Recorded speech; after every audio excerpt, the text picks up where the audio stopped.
Now to a CBS News investigation. It has been 2 years since our reporting uncovered a disturbing trend about how domestic violence at the hands of service members is handled in the U.S. military. After our story aired, the Pentagon promised action. But tonight, some survivors tell us they're still waiting for justice. When Army reservist Leah Olszewski reported assault by a member of the Air Force in 2017, she turned over this audio recording. I'll knock your front teeth out. You want to step to me like a man? I'll knock your front teeth out. So shut the up, woman. Military investigators also reviewed this body cam footage from a 911 call when police found bruises on her arms. How many times has this happened? This is like the 5th time. Retired Master Sergeant Erica Johnson reported her abuse to the Air Force in 2018. She gave military prosecutors recorded phone calls with her alleged abuser, including this apparent admission. I didn't do anything to deserve that. You had no right to put your hands on me. I know I screwed up that night. I know I did. Did the Air Force hear those recordings? Yes, twice. Still, the military did not bring charges. Lawyer Carol Thompson represents the women we spoke with. They listened to it, they quoted it, and that was reviewed by the Secretary of the Air Force's IG in the investigation. So the Pentagon had access to that information.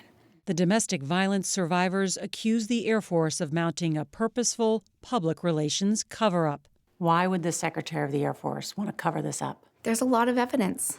There was enough evidence that for any reasonable prosecutor to look at that could have said, I think this should go forward to a court-martial. They didn't want to admit that they had messed up. 2 years ago, a CBS News investigation exposed dangerous gaps in how the military handles cases of domestic violence. He kicked me in the stomach, and I flew off the bed into the closet doors. There's no doubt in my mind he was going to kill me. CBS News spoke with nearly 40 survivors, including Erica and Leah. We have this update to our investigation. Our reports prompted Air Force Secretary Frank Kendall to order an Inspector General review of the investigation and disciplinary actions associated with these cases. He also made personal assurances to the survivors, as heard in this newly obtained recording. I have proof that the investigators didn't do their job.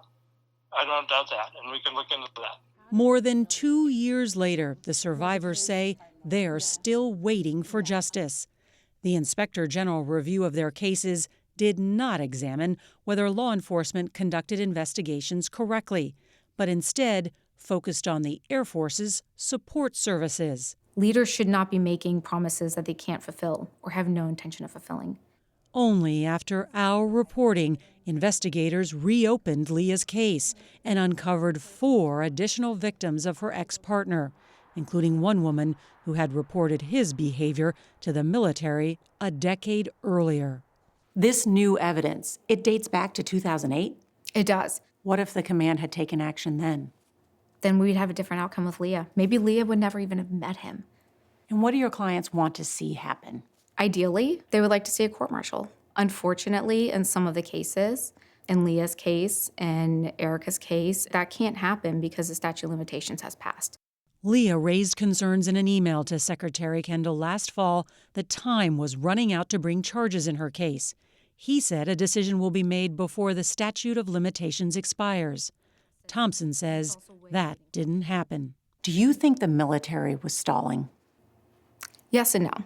They blew past statute of limitations that they knew existed. It's a lot to say that they did it intentionally, but there's also a lot of evidence that they knew what the repercussions were going to be and that maybe they did so intentionally. But it wasn't too late in Emily Brierly's case. Did the military take steps to keep you safe? They did not. No. They promoted him. Just last month, 5 years after reporting her abuse, the Air Force did file charges against Emily's alleged abuser. Leah and Erica will never see charges in their cases. One of their alleged abusers retired honorably. The other remains in the service. Why do these cases matter? Individuals who commit domestic violence, who abuse the most intimate relationship, those are individuals that you cannot trust. And those are individuals that simply should not be in the service. With the options for justice now limited, the survivors we spoke with are taking legal action against the military in hopes of financial compensation.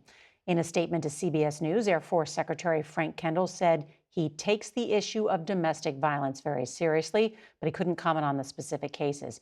He also added that after the department examined its policies, practices, and support mechanisms, it is implementing a series of changes to reinforce trust with survivors, including hiring more advocates to support victims of domestic abuse. We'll stay on this story.